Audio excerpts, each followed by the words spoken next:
want to talk about one of the ways that recently I've learned to deal with. I found it effective on someone who was sort of a ghoul, where they're partial human, partial jinn spirit, and then I've also tried it on a demon who was sort of like a fear eater or vampire type demon, where they're sort of siphoning or draining energy over time. And I want to talk about one of the ways recently that I have learned to send away or get rid of those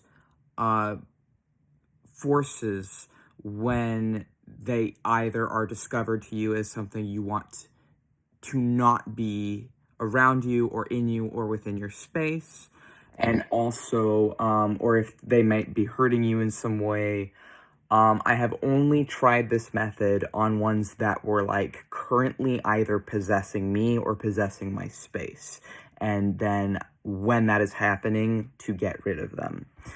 I do want to say, in order for this, I think you would need to be a witch or occultist or spiritualist, whatever terms you use, who is at the point in your spiritual journey where you are able to imagine and put yourself in a mental body for yourself, and where you're able to connect to sort of the mentalities outside your own somewhat. I don't personally use terms like astral projection, but what I'm saying is you will need to be able to either visualize or have some sort of like connection between you and that spirit, that you can actually be in your, either in your mind or whatever you use to visualize, feeling them be put somewhere else for this process, I would say, to work.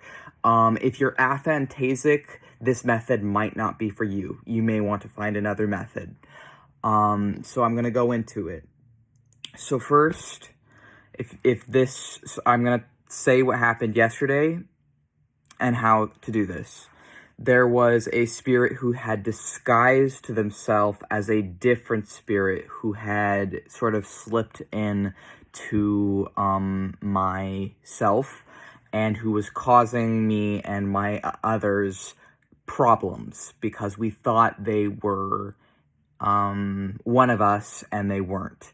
And they disguised themselves as a combination of Archangel Azrael and Azazel, which is the demon, scapegoat demon, and they disguised themselves in this. And they also may have had some, like, Balaam energy going on, or, like, whatever that Jaguar demon, they might have had a little bit of energy of that as well. But I think they weren't actually those spirits. I think they were just like a lesser spirit that was taking advantage of our energy. And one of the things that demons can do consistently, they're very, very good at this, is tricking you and then just staying because you forget about it. Doesn't help that we have dissociative amnesia, but a really, really easy thing for spirits to do is tricking you by saying they're a different spirit or whatever else it is, and then they will slip in and they'll just be there sort of feeding on you or draining you or whatever else it is, until their energy is like enough recognized to you that you're like, wait a moment, why did I think you were this person? You're not this person. Get the hell out of here. So it was one of those sorts of deals where I had been tricked, and it was just probably, I'm thinking, like a lesser demon, like not really something too powerful, but they disguised themselves as something more powerful than they actually are. But I have had the same method work on ghosts before as well. So this demon was like starting to get kind of aggressive with me and had been saying stuff like, I'm gonna kill you. I could kill you easily. And, you know, that whole spiel. Yeah, sure, buddy. Sure, you can. So I think I just sort of said, okay. Like, all right. And then they were like, okay, I'm sorry. No, I'm not. Like, they almost immediately, like, I was firm. I'm like, all right. like tell all the threats they were making, and then they're sort of like, okay, I'm sorry, please get rid of me. It's like the game's up, right? And so I meditated until I could enter that altered state of consciousness where you are physically relaxed but also mentally connected, and not having like intrusive thoughts or anything, but you are just very clear-minded. I meditated to enter that state, and then once in that state, I imagined this spirit, and I imagined the chord connecting that spirit to me. So the fate line or the string. Personally, I imagine it as like kind of a blue string.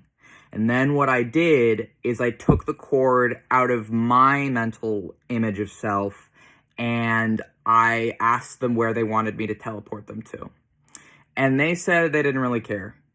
So I'm like, what about a desert? And they're like, hell, if you think you can teleport me to a desert, sure. And so I did. And so I thought of a desert, and I thought of, it's going to put them in the closest desert to us that fit whatever I imagined. So I didn't really like overthink it. I just thought of a desert. And I, at first, was thinking of tying the line to a cactus, but they're like, no, don't tie me to a cactus, tie me to a rock. I'd prefer a rock. So I'm like, okay. And so I imagined the rock in the desert as vividly as I was able to, and then I took the cord that had been tying them to me, and first I draw it out of myself, and I cut it. I'm still holding it, right? And I cut it in my mind. And then I take the cord, now disconnected from me, I tie it to a rock, and I project by fiercely envisioning. I did sort of also imagine me in my astral body with like a sigil or like a circle, and then over them with the image I had put, I like shot that through this circle, that spirit, and imagined it through my third eye as being like a portal that was sort of like projecting them there. And then you do this, and through the portal you've created, they are being put into that image. They're being put in that desert. They're being put in that rock. And so I projected them into that rock, into that desert. Their cord is no longer connected to me. It is now connected to that rock.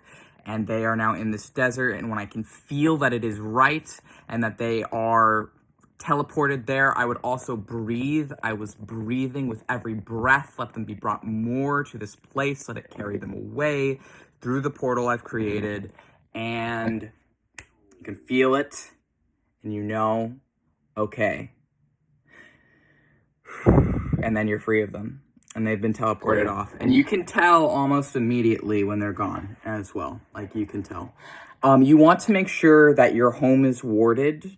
If you need it, you want to make sure that you either have a protective talisman on or that you're wearing some sort of protective sigils. In our case, we were already wearing those sigils when this thing was in us, and we already had our wards up, but it still helps to have those things because once it's outside, it cannot get back inside unless you let it. So once it's outside your wards and outside your protections as well. So I thought that perhaps sharing this could help some other magicians out there to have a simple technique for people who are maybe like at the point where they're able to sort of be very engaged with their mind and other things, to use this method of getting rid of spirits. It worked last night on the demon. It worked earlier on a ghost or human spirit as well. So I know that this method works to teleport multiple types of spirits, but those are the two it's worked on so far. I hope you found this informative and helpful.